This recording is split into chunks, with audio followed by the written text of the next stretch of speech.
हिसाबै MLA मन्त्रि गैया बे लाइमोनफोरा जुदि समाजनि खामानि मावनो लुबैयो समाजनि डेभेलपमेन्ट खामानि मावनो लुबैयो जाथिनि खामानि मावनो लुबैयो ओनसोलनि डेभेलपमेन्टनि बा जोंनि फरायसाफोरनि खामानि मावनो लुबैयोबा जोंनि BPF दोलोआव फै जों नों आं आखाइ हमलायलायनानै हाग्रामा महिलारि साननि साननाय हनायखौ मोनफ्रोमबो गामियाव लांगोन आरो ओनसोलनि जौगासार खामानि मावगोन ओंखायनो साफ्रोमबो लाइमोनफ्रा माब्लाबाबो साननो नाङा जे आंजों रावबो गेदेर मानसि गैया आं बोरै समाजनि खामानि मावनो फै नोंजों हाग्रामा महिलारि दं जाय दुखुथिया लाइमोनफोरा जाय लेखा गोरों लाइमोनफोरा समाजनि खामानि मावनो सानो रावजोंबो गैया सानोब्ला नोंजों इसोर दं हाग्रामा महिलारि सार दं फै नोंजों आंजों आखाइ हमलायनानै हाग्रामा महिलारि सारनि आइडियोलजिखौ मोनफ्रोमबो गामियाव लांनो आरो जोंनि ओनसोलखौ बयनिबो साबसिन डेभेलपमेन्ट खालामनायाव जोङो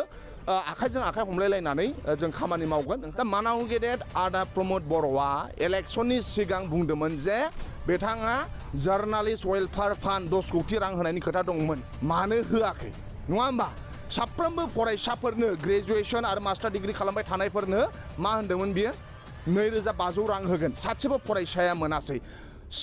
गाव जुदि शिफ्ट जायोब्ला मा होनो 5 लाख सेंग्रा सिख्लाफोरनो साख्रि होनाय खोथामोन सासेबो होआखै आरो बिथाङा बुंदोंमोन हारिमुआव जाय जोंनो कन्ट्रिबिउसन होलांबाय जोंनि हारिमुनो बै गेदेमा बे जाहैबाय अस्ताद कामिनी कुमारानो जा बा जोंनि नीलेश्वर ब्रह्ममोनहानो जा बिथांमोननि गेदेमानि मा होनो मुर्ति स्टेचु लुनायनि खोथा दंमोन सासेबो लुवाखै इभेन जों जायखौ बड'फा होनबाय थायो बड'फानि स्टेचुखौनो दिनैसिमबो बे लुवाखै सुजित नार्जारिनि दिनै स्टेचु बे लुवाखै नङा होमबा बै हारिमु जायफोरा जोंनि लाइमोनफोर इयुथफोर हारिमुखौ मोजां मोनो बिथाङा मा होनदोंमोन जोंनि हारिमुआ थांना थानायनि थाखाय फिल्म इन्डास्ट्रिनि थाखाय मोनफ्रोमबो समस्थियाव सिनेमा हल लुनायनि खोथा दंमोन दिनै गंबेसे लुनो हाखो बोसोरथामनि बारा जाबाय बिनि सरकार फैनाया नङा होमबा राकेश ब्रह्म बिथाङा मा बुङो मा बुङा बुंबाय थाथों नाथाय बिथाङा जुक्ति गैयै खोथाफोरखौ बिथाङा बुंगासिनो दङ बिथांमोना बुंबाय थाथों बेयाव जेबो बुंनांगौ खोथा गैया नाथाय दिनै लाइमोनफोरा बा गुबुन गुबुन जाथिनि गुबुन गुबुन हारि जाथिफ्रा दिनै BPFआव जगदान जागासिनो दं दिनै UPPLखौ नागारदों BPFआव जगदान जाफैदों दिनै BJPखौ नागारदों BPFआव जगदान जाफैदों खारना मा खारना बेनो जे जोंनि फिउचारा जोंनि फिसा फिसौनि फिउचार जोंनि फिउचारखौ सेफटि होनो हाग्रा सिकिउरिटि होनो हाग्रा बे जाबाय सासेल' हाग्रामा महिलारि सार दिनै क'क्राझार गभर्नमेन्ट कलेजनि एक्स-GS लैहोर गयारि बिथांमोना बिराद उन्दै गथै यां जेनेरेशन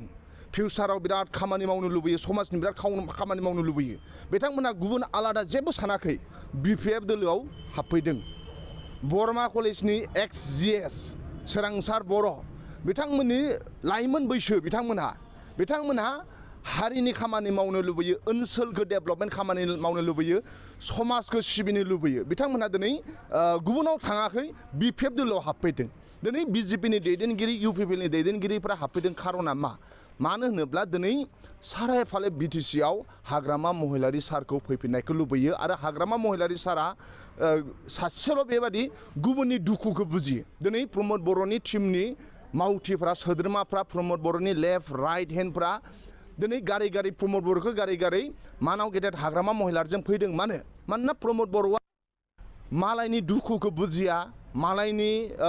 मामाखौ बुजिया इंलिसाव मोनसे सोदोब दङ जे आमब्रेला इज इउजलेस आफ्टार रेन होनो अखा हाखांनायनि उनाव साथाखौ हमबाय थानो साफ्रोमनिबो थाखाय बे बिराद गोब्राबनो मायाव दोनगोन मायाव गारगोन दा मोनसे समाव बर' लाइमोनफोरखौ प्रमद बर'आ ओरैबायदि बाहायबाय नाथाय दिनै बै लाइमोनफ्रा प्रमद बर'आ बिथांमोनखौ आलाय आथानि खालामजोब्बाय दिनै बे लाइमोनफ्रा दिनै सोरबा एक्स NDBआनो जा सोरबा एक्स फरायसा आफादानो जा बे लाइमोनफ्रा दिनै फैनानै बिथांमोनहा हारिनि खामानि मावनो लुबैनाय दङ बिथांमोनहा ओनसोलनि डेभेलपमेन्ट खामानि मावनो लुबैनाय दङ दा ओंखायनो बिथांमोनहा दिनै हाग्रामा महिलारि सारजों फैदों जयनिं जाफैदों दाखालि बावैबो जादों BJPनि दैदेनगिरियानो जा UPPनि दैदेनगिरियानो जा बा गुबुन फरायसा आफादफोरनि दैदेनगिरियानो जा दिनै फैनानै जयेन जाफैगासिनो दं खारन जोङो जुदि सान्थि नांगौब्ला जों जुदि ओनसोलाव जौगासारनाय नांगौब्ला BPF दोलोआल' खामानि मावनो हायो दिनै UPPLआ 17 बोसोरखौल' रायखांबाय थायो 17 बोसोराव मा मावखो होननानै जों बुङो 17 बोसोराव गुबुन खामानि मावलांबाय मोनफ्रोमबो जिल्लायाव दिनै खामानि मावदों नङा होमबा बड'लेण्ड गेस्ट हाउस लुदों इउनिभार्सिटि लुदों CIT लुदों इन्जिनियारिं लुदों दा मानाव गेदेर आदा प्रमद बर'आ इलेक्शननि सिगां बुंदोंमोन जे बिथाङा जार्नालिस्ट वेलफेयार फान्ड 10 कोटि रां होनायनि खोथा दंमोन मानो होआखै नङा होमबा साफ्रोमबो फरायसाफोरनो ग्रेजुएशन आरो मास्टार डिग्री खालामबाय थानायफोरनो मा होनदोंमोन बियो 2500 रां होगोन सासेबो फरायसाया मोनासै गाव जुदि शिफ्ट जायोब्ला मा होनो 5 लाख 5 लाख सेंग्रा सिख्लाफोरनो साख्रि होनाय खोथामोन सासेबो होआखै आरो बिथाङा बुंदोंमोन हारिमुआव जाय जोंनो कन्ट्रिबिउसन होलांबाय जोंनि हारिमुनो बै गेदेमा